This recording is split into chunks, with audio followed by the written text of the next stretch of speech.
Hello, good morning all. Today's our topic is also classification of hotels. Classification of hotelsന്റെ different types classifications നമ്മൾ കഴിഞ്ഞ കുറേ ക്ലാസ്സുകളിലായിട്ട് കണ്ടിരുന്നു. ഇന്ന് നമ്മൾ ഇവിടെ പഠിക്കുന്നത് ഓൾട്ടർനേറ്റീവ് അക്കോമഡേഷനെ കുറിച്ചാണ്. Alternative accommodation or secondary kind of accommodation, അതായത് നമ്മൾ ഹോട്ടൽസിലും റിസോർട്ട്സിലും ഒക്കെ കിട്ടുന്നതിൻ്റെ അത്രയും പോലും സർവീസസോ ഫെസിലിറ്റീസോ ഒന്നും ഇവിടെ അവൈലബിൾ ആവില്ല. ഒപ്പം തന്നെ നമ്മൾ ഹോട്ടൽസിലും റിസോർട്ട്സിലും ഒക്കെ കിട്ടുന്ന സർവീസസിനും ഫെസിലിറ്റീസിനും നമ്മൾ ഹൈ എമൗണ്ട് പേ ചെയ്യേണ്ടി വരും. ഈ ഓൾട്ടർനേറ്റീവ് ടൈപ്പ് ഓഫ് അക്കോമഡേഷൻ അല്ലെങ്കിൽ സെക്കൻഡറി ടൈപ്പ് ഓഫ് അക്കോമഡേഷൻ എന്ന് പറയുന്ന ഈ എസ്റ്റാബ്ലിഷ്മെൻറ്റ്സിലെ സർവീസസും ഫെസിലിറ്റീസും ഒക്കെ വളരെ ലിമിറ്റഡ് ആയിരിക്കും. അതുപോലെ തന്നെ ചീപ്പ് റേറ്റിൽ നമുക്ക് അവൈലബിൾ ആവും ചെയ്യും. അപ്പോൾ ഈ ബഡ്ജറ്റ് ട്രാവലേഴ്സിനും അതുപോലെ തന്നെ എക്കണോമിക് ട്രാവലേഴ്സിനും ഒക്കെ അഫോർഡ് ചെയ്യാൻ പറ്റുന്ന ഒരു കൈൻഡ് ഓഫ് അക്കോമഡേഷനാണ് ഈ ഓൾട്ടർനേറ്റീവ് അക്കോമഡേഷൻ അല്ലെങ്കിൽ സെക്കൻഡറി കൈൻഡ് ഓഫ് അക്കോമഡേഷൻ എന്ന് പറയുന്നത്. ഇവിടെ നമുക്ക് ഡിഫറെൻറ്റ് ടൈപ്സിലുള്ള ഓൾട്ടർനേറ്റീവ് അക്കോമഡേഷൻ എസ്റ്റാബ്ലിഷ്മെൻറ്റ്സ് ഉണ്ട്. അത് ഓരോന്നും ഓരോ ഡിഫറെൻറ്റ് ക്യാരക്ടർ വരുന്ന ഓരോ എസ്റ്റാബ്ലിഷ്മെൻറ്റ്സ് ആണ്. അതുപോലെ തന്നെ എല്ലാവർക്കും, അതായത് ബഡ്ജറ്റ് ട്രാവലേഴ്സിനോ അല്ലെങ്കിൽ നമ്മളൊരു അഡ്വഞ്ചർ സീക്കിംഗ് പീപ്പിളിനോ അങ്ങനെയുള്ള ആൾക്കാർക്കൊക്കെ പെട്ടെന്ന് തന്നെ അഫോർഡ് ചെയ്യാൻ പറ്റുന്ന ടൈപ്പ് ഓഫ് അക്കോമഡേഷനാണ്. ലിമിറ്റഡ് ആയിട്ടുള്ള കുറച്ച് സർവീസസ് മാത്രമേ അവിടെ കിട്ടുള്ളൂ. ഹോട്ടലിലോ റിസോർട്ടിലോ കിട്ടുന്ന ഒരു ടൈപ്പ് ഓഫ് അവിടെ കിട്ടുന്ന ഒറ്റ സർവീസസും ഇവിടെ കിട്ടില്ല. ഇവിടെ മിനിമം എന്തെങ്കിലും ചെറിയ സർവീസസോ ചെറിയൊരു ചാർജ് മാത്രം ആഡ് ചെയ്തിട്ടാണ് ഈ ടൈപ്പ് ഓഫ് അക്കോമഡേഷൻ നമുക്ക് അവൈലബിൾ ആവുന്നത്. അപ്പം ഈ ഓൾട്ടർനേറ്റീവ് ടൈപ്പ് ഓഫ് അക്കോമഡേഷൻ അല്ലെങ്കിൽ ഒരു സെക്കൻഡറി കൈൻഡ് ഓഫ് അക്കോമഡേഷൻസിൽ ഏതൊക്കെ ടൈപ്പ് അക്കോമഡേഷൻ എസ്റ്റാബ്ലിഷ്മെൻറ്റ്സ് ആണ് വരുന്നത് എന്ന് നമുക്ക് നോക്കാം. അതിൽ ഫസ്റ്റ് വൺ പറയുന്നത് സറായ് ഓർ ധരംശാല അല്ലെങ്കിൽ ഇൻസ് എന്നൊക്കെ അറിയപ്പെടുന്നുണ്ട്. സറായ്, ധരംശാല അല്ലെങ്കിൽ ഇൻസ്.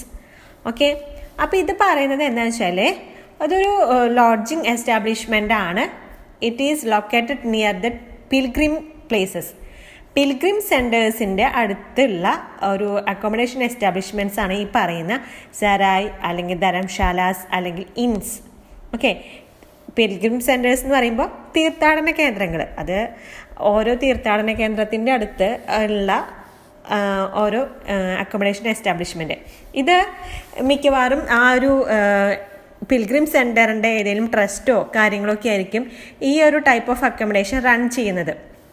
അതിൻ്റെ ഒരു ബിൽഡിങ്ങും അതിൻ്റെ കൺസ്ട്രക്ഷനും അതിൻ്റെ ഓപ്പറേഷനും അവിടുത്തെ ആക്ടിവിറ്റീസ് കാര്യങ്ങളൊക്കെ ഹാൻഡിൽ ചെയ്യുന്നത് ഈ ഒരു പിൽഗ്രിം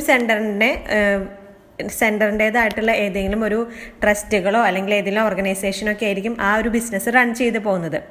ഓക്കെ, നമുക്ക് അതിൻ്റെ അകത്ത് കൂടുതൽ ഫെസിലിറ്റീസ് ഒന്നും ഉണ്ടാവില്ല. ഒരു ചെറിയ റൂമോ അല്ലെങ്കിൽ അത്ര ഒരു ബാത്റൂം, ആ ഒരു ഫെസിലിറ്റി മാത്രമേ ഉണ്ടാവുള്ളൂ. അതും ഒരു സ്ലീപ്പിംഗ് ഫെസിലിറ്റി, ആ ഒരു ഇത്ര മാത്രമേ ഉണ്ടാവുള്ളൂ. അതും വളരെ കുറഞ്ഞ ഒരു റേറ്റിൽ. അല്ലാതെ അതിൻ്റെ അകത്ത് നമുക്ക് ഫുഡിൻ്റെ ഉള്ള ഒരു ഓപ്ഷനോ കാര്യങ്ങളോ ഒന്നും ഉണ്ടാവില്ല. പിന്നെ പ്രത്യേകം ശ്രദ്ധിക്കുക, ഈ ഓൾട്ടർനേറ്റീവ് അക്കോമഡേഷൻ എന്ന് പറയുമ്പോൾ മിക്കവാറും നമുക്ക് ഫുഡ് സർവീസൊക്കെ അവൈലബിൾ ആയിരിക്കും. പക്ഷേ ബീവറേജ് സർവീസസ് അങ്ങനെ കിട്ടാൻ ചാൻസ് വളരെ കുറവാണ് ഓൾട്ടർനേറ്റീവ് അക്കോമഡേഷൻ എന്ന് പറയുമ്പോൾ. ഓക്കെ, അപ്പോൾ ഈ സരായ്, ധരംശാല എന്നൊക്കെ പറയുന്നത് അല്ലെങ്കിൽ ഇൻസ് എന്നൊക്കെ പറയുന്നത് it is located near the pilgrim centres and it is run by the welfare trust or social organizations. ഏതെങ്കിലും ഓർഗനൈസേഷനോ അല്ലെങ്കിൽ ട്രസ്റ്റൊക്കെ ആയിരിക്കും ഈ ഒരു പറയുന്ന അക്കോമഡേഷൻ എസ്റ്റാബ്ലിഷ്മെൻറ്റ് റൺ ചെയ്ത് പോകുന്നത്. It provide only the sleeping facility. മനസ്സിലായോ? സ്ലീപ്പിംഗ് ഫെസിലിറ്റിയാണ് പ്രൊവൈഡ് ചെയ്യുന്നത്, വേറെ പ്രത്യേകിച്ചൊന്നും അവിടുന്ന് അവൈലബിൾ ആവില്ല. അപ്പോൾ ഓൾട്ടർനേറ്റീവ് അക്കോമഡേഷനിലെ ഒരു ഫസ്റ്റ് ടൈപ്പ് ഓഫ് അക്കോമഡേഷൻ നമ്മളിപ്പോൾ കണ്ടു, സരായ്, ധരംശാല അല്ലെങ്കിൽ ഇൻസ് എന്നൊക്കെ പറയും. ഓക്കെ, ഇനി നെക്സ്റ്റ് വൺ പറയുന്നത് dak bungalow or circuit house or inspection bungalow or forest lodges. Okay, അപ്പോൾ ഇത് പറയുന്നത് എന്താണെന്ന് വെച്ചാൽ നമ്മൾ പണ്ട് നമുക്ക് ഇവിടെ ഇന്ത്യയിൽ ബ്രിട്ടീഷ് ഭരണം ഉണ്ടായിരുന്നു ഇല്ലേ? ബ്രിട്ടീഷ് കോളനി ആയിരുന്നു ഇന്ത്യ.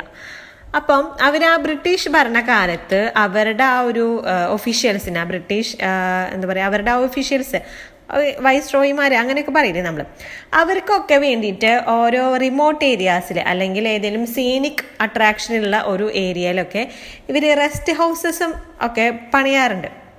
ഓക്കെ, ആ ഒരു റെസ്റ്റ് ഹൗസസ് പിന്നീട് നമ്മുടെ ഗവൺമെൻറ് ഏറ്റെടുത്ത് അത് ഓരോ അക്കോമഡേഷൻ എസ്റ്റാബ്ലിഷ്മെൻ്റ് ആക്കി മാറ്റുകയാണ് ചെയ്തത്. ഓക്കെ, ഒരു ബംഗ്ലാവ്സ് കാര്യങ്ങളൊക്കെ പല സ്ഥലങ്ങളിലുണ്ട്, ഡാർജിലിങ്ങിലുണ്ട്, അതേപോലെ തന്നെ ഓരോ ഈ മിക്കവാറും ഹിൽ സ്റ്റേഷനിലൊക്കെ നമുക്ക് ഈ ബ്രിട്ടീഷ് ഭരണകാലത്ത് ഓരോ ബംഗ്ലാവ്സ് കാര്യങ്ങളൊക്കെ നമുക്ക് കാണാൻ പറ്റും. ഈ ബംഗ്ലാവ്സൊക്കെ പിന്നീട് നമ്മുടെ ഗവൺമെൻറ്റൊക്കെ ഏറ്റെടുത്ത് അല്ലെങ്കിൽ ഏതെങ്കിലും ഒരു ഓർഗനൈസേഷൻ ഏറ്റെടുത്ത് അതിനെ ഒരു അക്കോമഡേഷൻ എസ്റ്റാബ്ലിഷ്മെൻ്റ് ആക്കി മാറ്റുകയാണ്. അപ്പോൾ അതിൻ്റെ അകത്ത് ഇതേപോലെ തന്നെ ആ ഒരു ഇതിൻ്റെ ബിൽഡിങ്ങിൻ്റെ സ്ട്രക്ചറോ കാര്യങ്ങളോ ഒന്നും മാറ്റിയിട്ടുണ്ടാവില്ല. പക്ഷെ അതിൻ്റെ അകത്ത് നമുക്ക് ഫുഡൊക്കെ കഴിക്കാനുള്ള ഒരു ഓപ്ഷനും കാര്യങ്ങളൊക്കെ ഉണ്ടാവും. ഇതേപോലെ തന്നെ ഏതെങ്കിലും നാച്ചുറൽ ആയിട്ടുള്ള അട്രാക്ഷൻ്റെ അടുത്തൊക്കെ ആയിരിക്കും ഈ ഒരു പറയുന്ന ബംഗ്ലാവ്സ് അല്ലെങ്കിൽ സർക്യൂട്ട് ഹൗസൊക്കെ സിറ്റുവേറ്റ് ചെയ്യുന്നത്. അതിൻ്റെ അകത്ത് ഫുഡിനുള്ള ഓപ്ഷൻ ഉണ്ട്. അവർ എന്തെങ്കിലും ആ ഒരു അട്രാക്ഷൻ ആ ഒരു ലൊക്കാലിറ്റിയിൽ ഏത് ടൈപ്പ് ഓഫ് ഫുഡാണ് അവൈലബിൾ അതാണ് അവിടെ പ്രൊവൈഡ് ചെയ്യുന്നത്. പിന്നെ അതുപോലെ തന്നെ അതൊരു കുറഞ്ഞൊരു റേറ്റിൽ കൊടുക്കുന്ന ഒരു അക്കോമഡേഷൻ എസ്റ്റാബ്ലിഷ്മെൻ്റ് ആണ്. അതുപോലെ തന്നെ ഇതേ പറഞ്ഞ കൂട്ട് റിമോട്ട് ഏരിയാസിലായിരിക്കും ഇത് സിറ്റുവേറ്റ് ചെയ്യുന്നുണ്ടാവുക. അപ്പോൾ ഡേക്ക് ബംഗ്ലാവ്, സർക്യൂട്ട് ഹൗസ്, ഇൻസ്പെക്ഷൻ ബംഗ്ലാവ്, ഫോറസ്റ്റ് ലോഡ്ജ് എന്നൊക്കെ പറയുന്നത് നമ്മുടെ ബ്രിട്ടീഷ് ഭരണകാലത്ത് ഉണ്ടായിരുന്ന ആ ഒഫീഷ്യൽസിന് വേണ്ടിയിട്ട് അവർ പണി കഴിപ്പിച്ചിട്ടുള്ള കുറച്ച് റെസ്റ്റ് ഹൗസസ് ആണ്. ഓരോ റിമോട്ട് ഏരിയാസിലോ അല്ലെങ്കിൽ ഏതെങ്കിലും സീനിക് ആയിട്ടുള്ള ഏതെങ്കിലും ലൊക്കേഷനിലൊക്കെ പണി കഴിപ്പിച്ചിട്ടുള്ള ഒരു റെസ്റ്റ് ഹൗസാണ്. പിന്നീട് നമ്മൾ ആ ഒരു പ്രോപ്പർട്ടിക്ക് കാര്യമായ മാറ്റങ്ങളൊന്നും വരുത്താതെ അതൊരു സെക്കൻഡറി കൈൻഡ് ഓഫ് അക്കോമഡേഷൻ എന്ന രീതിയിൽ അതിനെ ഒരു ചെറിയൊരു താരിഫൊക്കെ വെച്ച് അല്ലെങ്കിൽ ചെറിയൊരു റൂം ചാർജൊക്കെ ആഡ് ചെയ്തിട്ട് നമ്മളതൊരു അക്കോമഡേഷൻ എസ്റ്റാബ്ലിഷ്മെൻ്റ് ആക്കി മാറ്റി ആ ഒരു ലൊക്കാലിറ്റിയിൽ അവൈലബിൾ ആയിട്ടുള്ള ഫുഡ് ഐറ്റംസ് അവിടെ പ്രൊവൈഡ് ചെയ്യുന്നുണ്ട്. ഓക്കെ, അപ്പോൾ ഇത് ഒരു ടൈപ്പ് ഓഫ് സെക്കൻഡറി അക്കോമഡേഷൻ ആണ്. Dak bungalow or circuit house or inspection bungalow or forest lodges. Okay, ഇനി next type of alternative accommodation അല്ലെങ്കിൽ സെക്കൻഡറി കൈൻഡ് ഓഫ് അക്കോമഡേഷൻ എന്ന് പറയുന്നത് lodges or boarding house. Lodges or boarding house. Okay, അപ്പം ഈ lodges or boarding house എന്ന് പറയുന്നത്, ഈ lodges എന്നൊക്കെ പറഞ്ഞാൽ നമ്മൾ കോമൺ കേട്ടിട്ടുള്ള കുറച്ച് നമുക്ക് പരിചയമുള്ളൊരു പേരുകളാണ്. അതായത് ഏതെങ്കിലും ഒരു തിരക്കൊന്നും ഇല്ലാത്ത ഒരു റിമോട്ട് ഏരിയയിലൊക്കെയാണ് ഈ ലോഡ്ജസ് വരുന്നത്. അതുപോലെ തന്നെ ഈ ലോഡ്ജസ് എന്ന് പറഞ്ഞാൽ ഒരു സെൽഫ് സഫിഷ്യൻ്റ് എസ്റ്റാബ്ലിഷ്മെൻ്റ് ആണ്. എന്ന് വെച്ചാൽ ഒരു ക്ലീൻ ആൻഡ് കംഫർട്ടബിൾ ആയിട്ടുള്ള റൂംസ് മാത്രമൊക്കെയാണ് നമുക്ക് അതിനകത്ത് കിട്ടുള്ളൂ. ഓക്കെ, അതല്ലാതെ ഈ ഫുഡ് കാര്യങ്ങളൊക്കെ ഉണ്ടാവും, പക്ഷേ അതത്ര മൾട്ടി ക്യൂസീൻ അങ്ങനെയൊന്നല്ല. ഏതെങ്കിലും ഒരു ടൈപ്പ് ഓഫ് മീലോ കാര്യങ്ങളോ അവിടെ അവൈലബിൾ ആവും. അല്ലാതെ കൂടുതലായിട്ട് കുറേ ഓപ്ഷൻസ് കാര്യങ്ങളൊന്നും ഉണ്ടാവില്ല. നമുക്കൊരു സ്ലീപ്പിംഗ് ഫെസിലിറ്റി കിട്ടുന്നുണ്ട്, അപ്പോൾ ഫുഡ് ഫെസിലിറ്റി ഉണ്ട്, പക്ഷേ അത് ലിമിറ്റഡ് ആയിരിക്കും. കാര്യമായിട്ടുള്ള കുറേ ടൈപ്പ് മെനുവോ കാര്യങ്ങളൊന്നും ഉണ്ടാവില്ല. എന്താണോ അവിടെ ഉണ്ടാക്കുന്നത് അത് നമുക്ക് കഴിക്കാം, അങ്ങനെ ഒരു ഓപ്ഷൻ മാത്രമേ ഉണ്ടാവുള്ളൂ. പിന്നെ അതുപോലെ തന്നെയാണ് ഈ ബോർഡിംഗ് ഹൗസ് എന്ന് പറയുന്നതും. ഈ ബോർഡിംഗ് ഹൗസ് എന്ന് പറയുമ്പോൾ അതായത് നമ്മളിപ്പോൾ അത് എല്ലാ ദിവസമൊന്നും വർക്ക് ചെയ്യുന്നുണ്ടാവില്ല. ഈ ബോർഡിംഗ് ഹൗസ് എന്ന് പറയുന്നത് ചിലപ്പോൾ വീക്കെൻഡിൽ മാത്രമായിരിക്കും വർക്ക് ചെയ്യുന്നത്, അല്ലെങ്കിൽ ഏതെങ്കിലും സ്പെസിഫിക് പീരീഡ് ഓഫ് ടൈമിൽ മാത്രമായിരിക്കും വർക്ക് ചെയ്യുന്നത്. ഓക്കെ, അപ്പോൾ ആ ഒരു ടൈമിൽ മാത്രം അക്കോമഡേഷൻ പ്രൊവൈഡ് ചെയ്യും. അതായത് ഇപ്പോൾ ഒരു വീക്കെൻഡിലോ അല്ലെങ്കിൽ ഏതെങ്കിലും ഈ ടൂറിസത്തിനൊക്കെ കുറച്ച് ബിസി ആയിട്ടുള്ള സമയത്തൊക്കെ മാത്രമായിരിക്കും ഈ ഒരു ബോർഡിംഗ് ഹൗസ് വർക്ക് ചെയ്യുന്നുണ്ടാവുക. അപ്പോൾ ഈ ലോഡ്ജും ബോർഡിംഗ് ഹൗസ് എന്നൊക്കെ പറഞ്ഞാൽ ഒരു സെക്കൻഡറി കൈൻഡ് ഓഫ് അക്കോമഡേഷൻ ആണ്. സെൽഫ് സഫിഷ്യൻ്റ് ആണ്. നമുക്കൊരു സ്ലീപ്പിംഗ് ഫെസിലിറ്റി പ്രൊവൈഡ് ചെയ്യുന്നുണ്ട്. അതേപോലെ തന്നെ ഫുഡ് ആൻഡ് ബിവറേജ് സർവീസ് ഉണ്ട്, പക്ഷെ വളരെ ലിമിറ്റഡ് ആയിരിക്കും. ഒരുപാട് ഓപ്ഷനോ കാര്യങ്ങളോ ഒന്നും ഉണ്ടാവില്ല. പിന്നെ ഈ ബോർഡിംഗ് ഹൗസ് എന്ന് പറയുന്നത് വീക്കെൻഡിൽ മാത്രമായിരിക്കും ഉണ്ടാവുക, അല്ലെങ്കിൽ ഏതെങ്കിലും ഒരു സ്പെസിഫിക് ടൈം പീരീഡിൽ മാത്രമാണ് അത് നമുക്കൊരു സ്റ്റേ ഓഫർ ചെയ്യുന്നുണ്ടാവുള്ളൂ. ഓക്കെ, പിന്നെ ഇതൊക്കെ പറഞ്ഞാലും ഇതൊക്കെ ഒരു ലെസ് എമൗണ്ടിൽ നമുക്കൊരു ചീപ്പ് റേറ്റിൽ നമുക്ക് അഫോർഡ് ചെയ്യാൻ പറ്റുന്ന ടൈപ്പ് ഓഫ് അക്കോമഡേഷനാണ്. ഇനി പറയുന്നത് ഓൾട്ടർനേറ്റീവ് അക്കോമഡേഷൻ അല്ലെങ്കിൽ സെക്കൻഡറി അക്കോമഡേഷനിലെ നെക്സ്റ്റ് ടൈപ്പ് ഓഫ് അക്കോമഡേഷൻ എന്ന് പറയുന്നത് youth hostel.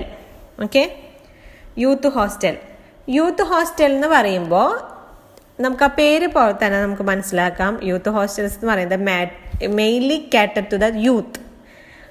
Okay, these are the accommodation establishment mainly cater to the youth. യൂത്തിനെയാണ് ഇവർ മെയിനായിട്ട് കാറ്റർ ചെയ്യുന്നത്. കാരണം യൂത്ത് എന്ന് പറയുമ്പം അവർ എഡ്യൂക്കേഷൻ പർപ്പസസിന് വേണ്ടി ട്രാവൽ ചെയ്യുന്നവരാവാം, അഡ്വഞ്ചർ സീക്കേഴ്സ് ആവാം, അല്ലെങ്കിൽ എന്തെങ്കിലും റിക്രിയേഷന് വേണ്ടി ട്രാവൽ ചെയ്യുന്നവരായിരിക്കാം. അപ്പോൾ മിക്കവാറും ഇത് സ്റ്റുഡൻസ് ആയിരിക്കാം. ഓക്കെ, അപ്പോൾ ഇവർക്ക് അങ്ങനെ ഹൈ എമൗണ്ടിലുള്ള അക്കോമഡേഷൻ എസ്റ്റാബ്ലിഷ്മെൻറ്റ് അഫോർഡ് ചെയ്യാൻ ഭയങ്കര ബുദ്ധിമുട്ടായിരിക്കും. അപ്പം അവർക്ക് വേണ്ടിയിട്ട് ഉള്ള ഒരു ടൈപ്പ് ഓഫ് അക്കോമഡേഷനാണ് ലോ കോസ്റ്റിൽ ഡോർമെട്രി കൈൻഡ് ഓഫ് അക്കോമഡേഷനാണ് ഇത് പ്രൊവൈഡ് ചെയ്യുന്നത്. ഡോർമെട്രി എന്ന് പറയുമ്പോൾ ഒരു വലിയ ഹാളിൻ്റെ അകത്ത് ഡബിൾ ഡെക്കർ ആ ഒരു ബെഡോ അല്ലെങ്കിൽ സിംഗിൾ കോട്ടൊക്കെ ഇട്ടിട്ടുള്ള ആ ഒരു റൂം, അതിനാണ് നമ്മൾ ഡോർമെട്രി എന്ന് പറയുന്നത്. അല്ലാതെ ഹോട്ടലിലൊക്കെ കാണുന്ന പോലെ single room, double room, tin room എന്നൊക്കെ പറഞ്ഞിട്ട് ഡിഫറെൻറ്റ് കൈൻഡ്സ് ഓഫ് റൂമൊന്നും ഈ പറയുന്ന സെക്കൻഡറി അക്കോമഡേഷനിലൊന്നും അവൈലബിൾ അല്ല. പ്രത്യേകിച്ച് യൂത്ത് ഹോസ്റ്റലിൽ അങ്ങനെ റൂം ഫെസിലിറ്റി ഇല്ല. അവിടെ ഡോർമെട്രി അക്കോമഡേഷനാണ് പ്രൊവൈഡ് ചെയ്യുന്നത്. വളരെ ചീപ്പ് റേറ്റ് ആണ്. മെയിനായിട്ട് കാറ്റർ ചെയ്യുന്നത് യൂത്തിനെയാണ്. അപ്പം ഈ ഡോർമെട്രി അക്കോമഡേഷനും അതേപോലെ തന്നെ കോമൺ ബാത്റൂം ഫെസിലിറ്റിയൊക്കെയാണ് അവിടെ ഉണ്ടാവുക. അല്ലാതെ ഓരോ ആൾക്കാർക്കും ഓരോ റൂമും ഓരോ ബാത്റൂമും ഒന്നും യൂത്ത് ഹോസ്റ്റലിൽ ഉണ്ടാവില്ല. ഡോർമെട്രി അക്കോമഡേഷനാണ്, കോമൺ ബാത്റൂമാണ്. പിന്നെ അതിൻ്റെ അകത്തൊരു ചെറിയൊരു കഫറ്റേരിയ പോലെ എന്തെങ്കിലും കാണും. പിന്നെ എല്ലാ യൂത്ത് ഹോസ്റ്റലിലും ഇല്ല. ചില യൂത്ത് ഹോസ്റ്റലിൽ കിച്ചൺ ഫെസിലിറ്റി ഉണ്ടാവും. നമുക്ക് സെൽഫ് കുക്കിംഗ് ചെയ്യാനുള്ള കിച്ചൺ ഉണ്ടാവും. അതെല്ലാ യൂത്ത് ഹോസ്റ്റലിലും അവൈലബിൾ അല്ല. അപ്പോൾ യൂത്ത് ഹോസ്റ്റൽ എന്ന് പറയുന്നത് ഒരു ഓൾട്ടർനേറ്റീവ് കൈൻഡ് ഓഫ് അക്കോമഡേഷൻ ആണ്, mainly cater to the youth. പിന്നെ അതേപോലെ തന്നെ അത് ഒരു ലെസ് എക്സ്പെൻസീവ് ആണ്. ഡോർമെട്രി ടൈപ്പ് ഓഫ് അക്കോമഡേഷനാണ് പ്രൊവൈഡ് ചെയ്യുന്നത്. അതുപോലെ കോമൺ ബാത്റൂമാണ് ഉണ്ടാവുക. അതിനോട് ചേർന്ന് ചെറിയൊരു കഫറ്റേരിയ ഒക്കെ ഉണ്ടാവും. പിന്നെ ചില യൂത്ത് ഹോസ്റ്റലിൽ നമുക്ക് സെൽഫ് കുക്കിങ്ങിനുള്ള കിച്ചൺസും ഉണ്ടാവും. ഓക്കെ, ഇനി നമുക്ക് ഇതിലത്തെ നെക്സ്റ്റ് കൈൻഡ് ഓഫ് അക്കോമഡേഷൻ എന്താണെന്ന് നോക്കാം. അതാണ് യാത്രി നിവാസ്. ഓക്കെ, യാത്രി നിവാസ് എന്ന് പറയുന്നത് ഇതേപോലെ തന്നെ ലോ കോസ്റ്റ് അക്കോമഡേഷനാണ്, സെൽഫ് സർവീസ് അക്കോമഡേഷനാണ്. ഈ ഒരു അക്കോമഡേഷൻ എസ്റ്റാബ്ലിഷ്മെൻറ്റ് മെയിൻലി കാറ്റർ ചെയ്യുന്നത് ഡൊമസ്റ്റിക് ടൂറിസ്റ്റിനെയാണ്. Domestic tourist means they are travel within their country, do not cross the boundary of their country. അതായത് ഡൊമസ്റ്റിക് ടൂറിസ്റ്റ് എന്ന് പറയുമ്പോൾ നമ്മുടെ കൺട്രി, നമ്മുടെ ഹോം കൺട്രി ഏതാണോ ആ ഹോം കൺട്രിയുടെ അകത്ത് തന്നെ ട്രാവൽ ചെയ്യുന്ന ആൾക്കാർ, അവർ ആ ഒരു കൺട്രിയുടെ ബോർഡർ ഒന്നും ക്രോസ് ചെയ്ത് മറ്റൊരു ഫോറിൻ കൺട്രിയിലോട്ടൊന്നും പോകുന്നില്ല. ഓക്കെ, അപ്പം അങ്ങനത്തെ ടൂറിസ്റ്റിയാണ് നമ്മൾ ഡൊമസ്റ്റിക് ടൂറിസ്റ്റ് എന്ന് പറയുന്നത്. ഇൻ കേസ് നമ്മളിപ്പോൾ ഇൻ്റർനാഷണൽ ടൂറിസ്റ്റ് ആണെങ്കിൽ, international tourist means they cross their boundary, ആ ഒരു കൺട്രിയുടെ ബൗണ്ടറി ക്രോസ് ചെയ്ത് അവർ മറ്റൊരു രാജ്യത്തോട്ട് പോകുന്നുണ്ട്. അങ്ങനത്തെ ടൂറിസ്റ്റിനെയാണ് നമ്മൾ ഇൻ്റർനാഷണൽ ടൂറിസ്റ്റ് എന്ന് പറയുന്നത്. ഓക്കെ, അപ്പോൾ ഈ യാത്രി നിവാസ് എന്ന് പറയുന്നത് ലോ കോസ്റ്റ് അക്കോമഡേഷനാണ്, സെൽഫ് സർവീസ് അക്കോമഡേഷനാണ്. They are mainly cater to the domestic tourist. Okay, അപ്പം ഇങ്ങനെ, അതായത് നമ്മളിപ്പോൾ ട്രാവൽ ചെയ്യാണ് വൺ പ്ലേസ് ടു അനദർ. ഇങ്ങനെ നമ്മൾ ചിലപ്പോൾ 10 ദിവസത്തെയോ 15 ദിവസത്തെയോ അങ്ങനെ കുറേ ദിവസത്തേക്ക് ട്രിപ്പായിരിക്കും. അപ്പം നമ്മൾക്ക് അങ്ങനെ ഓരോ ഡെസ്റ്റിനേഷനിൽ ചെല്ലുമ്പോഴും നമുക്ക് അക്കോമഡേഷൻ ആവശ്യമായിട്ട് വരും. അപ്പം അങ്ങനെ നമുക്ക് യാത്രി നിവാസമൊക്കെ ഓപ്റ്റ് ചെയ്യാവുന്നതാണ്. ഇത് ഫാമിലി ഇനി മെയിനായിട്ട് അവർ കാറ്റർ ചെയ്യുന്നുണ്ട്. അല്ലാതെ സിംഗിൾ ഇൻഡിവിജ്വൽസിന് മാത്രമല്ല, യാത്രി നിവാസം നമുക്ക് ഫാമിലീസിനും കൂടിയിട്ട് പറ്റിയതാണ്. പിന്നെ ഒരു ബഡ്ജറ്റ് കൈൻഡ് ഓഫ് അക്കോമഡേഷനാണ്. ഓക്കെ, പിന്നെ ഈ അക്കോമഡേഷൻ എസ്റ്റാബ്ലിഷ്മെൻറ്റ്സ് മെയിനായിട്ട് ലൊക്കേറ്റ് ചെയ്യുന്നത് ഏതെങ്കിലും ഹിസ്റ്റോറിക്കൽ സൈറ്റുകളിലോ അതേപോലെ തന്നെ കൾച്ചറൽ സൈറ്റിലോ നാച്ചുറൽ സൈറ്റിലോ ഒക്കെയാണ് മിക്കവാറും ഈ യാത്രി നിവാസ് സിറ്റുവേറ്റ് ചെയ്യുന്നത്. ഓക്കെ, അപ്പോൾ യാത്രി നിവാസ് എന്ന് പറയുമ്പോൾ ഒരു low cost self service accommodation ആണ്, mainly cater to the domestic tourist. Okay, and also the families. And these properties are located at historical, cultural and natural attractions. മനസ്സിലായില്ലേ? അപ്പോൾ ഇനി നമുക്ക് next kind of alternative accommodation എന്താണെന്ന് നോക്കാം. That is camping grounds or tourist camps. Camping grounds or tourist camps, അത് നമുക്ക് പേര് കേൾക്കുമ്പോൾ തന്നെ അറിയാം.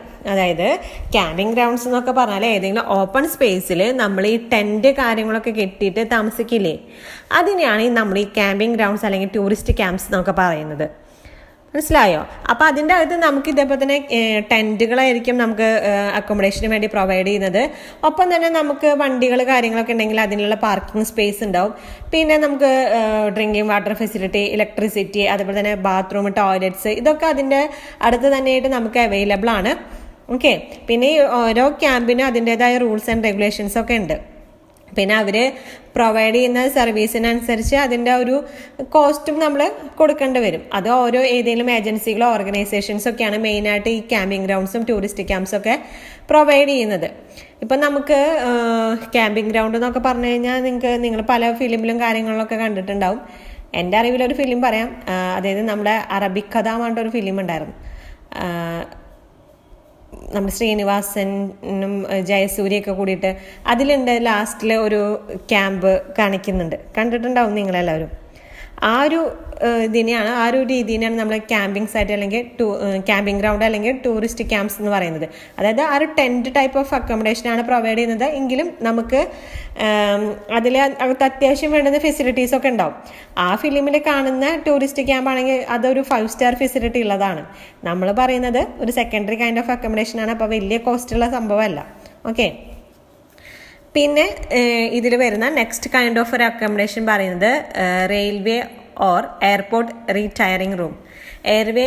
Railway or airport retiring rooms എന്ന് പറയുമ്പോൾ നമുക്ക് എന്തെങ്കിലും റെസ്റ്റ് ചെയ്യേണ്ടി വരും. അതായത് നമ്മളിപ്പോൾ റെയിൽവേ പാസഞ്ചേഴ്സ് ആണെങ്കിൽ എയർലൈൻ പാസഞ്ചേഴ്സ് ആണ്. അപ്പോൾ നമുക്ക് എന്തെങ്കിലും ട്രാൻസിറ്റ് കാര്യങ്ങളൊക്കെ വരുമ്പോൾ നമുക്ക് ചിലപ്പോൾ കുറച്ച് സമയമൊക്കെ വെയിറ്റ് ചെയ്യേണ്ടതായിട്ട് വരാം. അപ്പോൾ അങ്ങനെ വെയിറ്റ് ചെയ്യേണ്ടി വരുമ്പോൾ നമുക്ക് യൂസ് ചെയ്യാവുന്ന ഒരു ടൈപ്പ് ഓഫ് അക്കോമഡേഷൻ ആണ്. അത് റെയിൽവേ സ്റ്റേഷനിലാണ് നമ്മളിപ്പോൾ ഉള്ളത്, അല്ലെങ്കിൽ നമ്മൾ എയർപോർട്ടിലാണ് ഉള്ളത്. അപ്പോൾ നമുക്ക് അതിൻ്റെ അകത്ത് ഇതേപോലെ തന്നെ റെസ്റ്റ് ചെയ്യാനുള്ള റൂംസ് കാര്യങ്ങളൊക്കെ ഉണ്ടായിരിക്കും. അതിനെയാണ് നമ്മൾ railway or airport retiring rooms എന്ന് പറയുന്നത്. ഓക്കെ. അപ്പം എല്ലാ മേജർ റെയിൽവേ സ്റ്റേഷൻസിലും അതേപോലെ തന്നെ ഡൊമസ്റ്റിക് ആൻഡ് ഇൻ്റർനാഷണൽ എയർപോർട്ട്സിലൊക്കെ ഇത് അവൈലബിൾ ആണ്. ഇപ്പം നമുക്ക് നമ്മൾ ഫ്ലൈറ്റിലാണ് നമ്മൾ പോകുന്നതെന്ന് വെച്ചാൽ നമ്മുടെ ഫ്ലൈറ്റ് ഓഫർ ചെയ്യുന്ന ക്ലാസ്സസ് ഉണ്ട്. First class, business class, economic class എന്ന് പറഞ്ഞിട്ട് നമുക്ക് ഡിഫറെൻറ്റ് ടൈപ്സിൽ ടിക്കറ്റ് അവർ പ്രൊവൈഡ് ചെയ്യുന്നുണ്ട്. അത് ഫസ്റ്റ് ക്ലാസ് എന്ന് പറയുമ്പോൾ ഏറ്റവും ഹയസ്റ്റ് ക്ലാസ് ആണ്, ഏറ്റവും എക്സ്പെൻസീവ് ആണ്, ലക്ഷറിയസ് ആയിട്ടുള്ള സർവീസസ് ആണ് അതിൽ വരുന്നത്. പിന്നെ ബിസിനസ് ക്ലാസ് വരുന്നുണ്ട്. ബിസിനസ് ക്ലാസ് എന്ന് പറയുമ്പോൾ ഫസ്റ്റ് ക്ലാസ്സിൻ്റെ അത്രയ്ക്ക് ലക്ഷറി അല്ല, പക്ഷേ ഒരുപാട് ലക്ഷറി തന്നെയാണ്. അതിനനുസരിച്ച് നമ്മൾ പേയ്മെൻറ്റ് ചെയ്യണം. പിന്നെ എക്കണോമിക് ക്ലാസ് എന്ന് പറയുമ്പോൾ സാധാരണ എല്ലാവരും എടുക്കുന്ന ഒരു കൈൻഡ് ഓഫ് ടിക്കറ്റാണ് എക്കണോമിക് ക്ലാസ്സിൻ്റെ. അതേപോലെ തന്നെ റെയിൽവേയിൽ വരികയാണെങ്കിലും അതിൻ്റെ അകത്ത് റെയിൽവേയിലും ഡിഫറെൻറ്റ് ക്ലാസ്സസ്, അതായത് 3 tier AC, 2 tier AC, sleeper class, chair car എന്നൊക്കെ പറഞ്ഞ് ജനറൽ, അങ്ങനെ കുറേ സെക്ഷൻസ് അല്ലെങ്കിൽ കുറേ ടൈപ്പ് ഓഫ് ഇത് റെയിൽവേയിലും വരുന്നുണ്ട്. അപ്പോൾ ഇതേപോലെ തന്നെ ഈ ഒരു ടിക്കറ്റിനനുസരിച്ച് തന്നെയാണ് നമുക്ക് ആ ഒരു റെസ്റ്റ് റൂംസ് ഇവിടെ അവൈലബിൾ ആവുന്നത്. നമ്മുടെ ടിക്കറ്റ് ഏതാണോ അപ്പോൾ ആ ടിക്കറ്റിനനുസരിച്ചുള്ള റൂമായിരിക്കും. നമ്മളിപ്പോൾ ഫസ്റ്റ് ക്ലാസ് ടിക്കറ്റിൻ്റെ ആളാണെങ്കിൽ എയർപോർട്ടിൽ ഫസ്റ്റ് ക്ലാസ് ലോഞ്ച് എന്ന് പറഞ്ഞാൽ അത്രയും VIP ലോഞ്ച് ആയിരിക്കും. എക്കണോമിക് ക്ലാസ്സിലാണ് നമ്മൾ ട്രാവൽ ചെയ്യുന്നത് വെച്ചാൽ നമുക്ക് അത്ര വലിയ സൗകര്യമൊന്നും ഉണ്ടാവില്ല. ജസ്റ്റ് ഇരുന്ന് റെസ്റ്റ് ചെയ്യാനുള്ള സൗകര്യമൊക്കെ തന്നെ ഉണ്ടാവുള്ളൂ. അതേപോലെ തന്നെയാണ് റെയിൽവേയിലാണെങ്കിലും നമ്മൾ ഫസ്റ്റ് ക്ലാസ് AC അല്ലെങ്കിൽ 2 ടയർ AC, 3 ടയർ AC ഒക്കെ ആണെങ്കിൽ നമുക്ക് AC റൂംസ് തന്നെയാണ് അതിൻ്റെ അകത്തും കിട്ടുന്നത്. അതല്ല നമ്മൾ സ്ലീപ്പർ ക്ലാസ് ട്രാവലർ ആണെങ്കിൽ ജസ്റ്റ് ഒരു ഇരിക്കാനുള്ളൊരു ഏരിയ അത്രയൊക്കെ തന്നെയാണ് അതിൻ്റെ അകത്തും കിട്ടുള്ളൂ. അപ്പോൾ നമുക്ക് ജസ്റ്റ് ഫോർ ഒരു റിഫ്രഷ്മെൻറ്റ് അല്ലെങ്കിൽ ഒരു കുറച്ച് നേരത്തെ ഒരു റെസ്റ്റിനൊക്കെ വേണ്ടിയിട്ടാണ് നമ്മൾ ഈ ടൈപ്പ് ഓഫ് അക്കോമഡേഷൻ യൂസ് ചെയ്യുന്നത്. അതിൻ്റെ അകത്ത് ഇതേപോലെ ബാത്റൂം കാര്യങ്ങളൊക്കെ അവൈലബിൾ ആണ്. പിന്നെ അതിൻ്റെ അടുത്ത് തന്നെ ഇതേപോലെ തന്നെ ഒരു ഫുഡ് ആൻഡ് ബിവറേജ് ഔട്ട്ലെറ്റും കാണും. ഓക്കെ. പിന്നെ നമ്മൾ വരുന്ന ഓൾട്ടർനേറ്റീവ് അക്കോമഡേഷനിലെ ലാസ്റ്റ് കൈൻഡ് ഓഫ് അക്കോമഡേഷൻ ആണ് പറയുന്നത് paying guest accommodation. Paying guest അല്ലെങ്കിൽ PG അക്കോമഡേഷൻ നമുക്ക് കോമൺ ആയിട്ട് അറിയുന്ന ഒരു ടൈപ്പ് ഓഫ് അക്കോമഡേഷൻ ആണ്. മിക്കവാറും ഈ സ്റ്റുഡൻസിനൊക്കെ അറിയുന്നുണ്ടാവും. കൊച്ചിയിലോ ബാംഗ്ലൂരോ അല്ലെങ്കിലൊക്കെ അങ്ങനെ എവിടെയും നമുക്കൊരു PG അക്കോമഡേഷൻ എല്ലായിടത്തും നമ്മൾ കേട്ടുപരിചയമുള്ള ഒരു സംഭവമാണ്. അപ്പോൾ PG അക്കോമഡേഷൻ എന്ന് പറയുമ്പോൾ ഏതെങ്കിലും ഒരു വീടോ അല്ലെങ്കിൽ ഇപ്പോൾ ഏതെങ്കിലും ഒരു എന്താ പറയുക ഒരു വീടായിരിക്കാം. ആ വീടിൻ്റെ ഏതെങ്കിലും ഒരു റൂം അക്കോമഡേഷന് വേണ്ടിയിട്ട് ഓഫർ ചെയ്യുന്നതായിരിക്കാം. പിന്നെ അതിൻ്റെ അകത്ത് ചിലപ്പോൾ നമുക്ക് ഫുഡ് കാര്യങ്ങളൊക്കെ ചിലപ്പോൾ കിട്ടുന്നുണ്ടാവും, ചിലപ്പോൾ കിട്ടാത്തൊരവസ്ഥ അവൈലബിൾ അല്ലാത്തൊരവസ്ഥ ഉണ്ടാവും. അപ്പോൾ എന്തൊക്കെയായാലും ഒരു സെക്കൻഡറി കൈൻഡ് ഓഫ് അക്കോമഡേഷനാണ് പേയിങ് ഗസ്റ്റ് അക്കോമഡേഷൻ എന്ന് പറയുന്നത്. അത് മിക്കവാറും എല്ലാ സിറ്റിയിലും ഒരു പോപ്പുലർ ആയിട്ടുള്ള ഒരു അക്കോമഡേഷനാണ്. സ്റ്റുഡൻസ് തന്നെയാണ് മെയിനായിട്ട് അത് യൂസ് ചെയ്യുന്നത്. അതുപോലെ തന്നെ അവർ തരുന്ന ഒരു അക്കോമഡേഷന് നമ്മൾ ഒരു പേയ്മെൻറ്റും ചെയ്യണം. അപ്പോൾ പിന്നെ അവർ തരുന്ന ഫുഡ് സർവീസ് അത് ഓരോരുത്തരും ഓരോ എസ്റ്റാബ്ലിഷ്മെൻറ്റിലും ഓരോ രീതിയിലായിരിക്കും ഫുഡും കാര്യങ്ങളൊക്കെ പ്രൊവൈഡ് ചെയ്യുന്നത്. അപ്പോൾ ഇത്രയാണ് നമ്മളുടെ ഓൾട്ടർനേറ്റീവ് കൈൻഡ് ഓഫ് അക്കോമഡേഷൻസിൽ വരുന്നത്. ഓക്കെ, അപ്പോൾ അതിൽ നമ്മൾ ഫസ്റ്റ് വൺ പറഞ്ഞത് സെറായ്, ധർമ്മശാല ഓർ ഇൻസ്, അതായത് പിൽഗ്രിം സെൻറ്റേഴ്സിൻ്റെ അടുത്തായിട്ട് വരുന്നു. പിന്നെ നമ്മൾ പറഞ്ഞത് dak bungalow or circuit house or inspection bungalow or forest lodges. ഇത് പറയുന്നത് ഒരു ബ്രിട്ടീഷ് ഭരണകാലത്തുള്ള ഒരു റെസ്റ്റ് ഹൗസസ് കാര്യങ്ങൾ പിന്നീട് നമ്മൾ ഒരു അക്കോമഡേഷൻ എസ്റ്റാബ്ലിഷ്മെൻ്റ് ആയിട്ട് മാറ്റി യൂസ് ചെയ്യുന്നത്. പിന്നെ നമ്മൾ പറഞ്ഞത് lodges or boarding house. Lodges or boarding house എന്ന് പറയുമ്പോൾ ഒരു സെക്കൻഡറി കൈൻഡ് ഓഫ് അക്കോമഡേഷൻ തന്നെയാണ്. പിന്നെ ചീപ്പ് റേറ്റിൽ അവൈലബിൾ ആണ്. മനസ്സിലായില്ലേ? പിന്നെ വരുന്നത് യൂത്ത് ഹോസ്റ്റൽ. യൂത്ത് ഹോസ്റ്റൽ എന്ന് പറയുമ്പോൾ പല ടൂറിസ്റ്റ് ഡെസ്റ്റിനേഷനിലും നമുക്ക് യൂത്ത് ഹോസ്റ്റൽസ് അവൈലബിൾ ആണ്. Mainly cater to the youth dormitory kind of accommodation ആണ് പ്രൊവൈഡ് ചെയ്യുന്നത്. പിന്നെ നെക്സ്റ്റ് കൈൻഡ് ഓഫ് അക്കോമഡേഷൻ എന്ന് പറയുന്നത് യാത്രി നിവാസ്. യാത്രി നിവാസ് എന്ന് പറയുന്നത് ഒരു ലോ കോസ്റ്റ് അക്കോമഡേഷൻ ആണ്. നമുക്ക് ഫാമിലീസിനും അഫോർഡ് ചെയ്യാൻ പറ്റിയ ഒരു ടൈപ്പ് ഓഫ് അക്കോമഡേഷൻ ആണ്.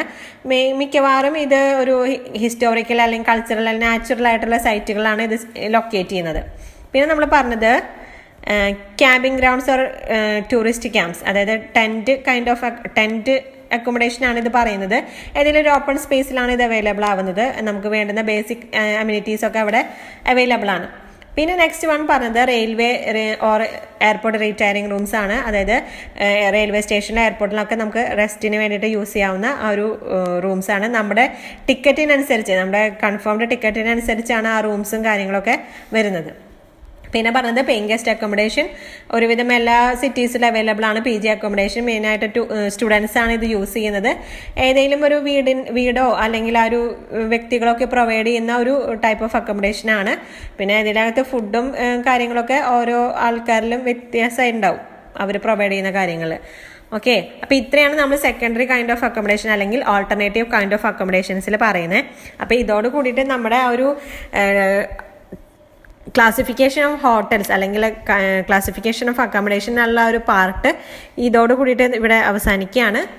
അപ്പോൾ ഇനി നമുക്ക് നെക്സ്റ്റ് ക്ലാസ്സിൽ പുതിയൊരു ടോപ്പിക്കായിട്ട് കാണാം. Okay, bye, thank U.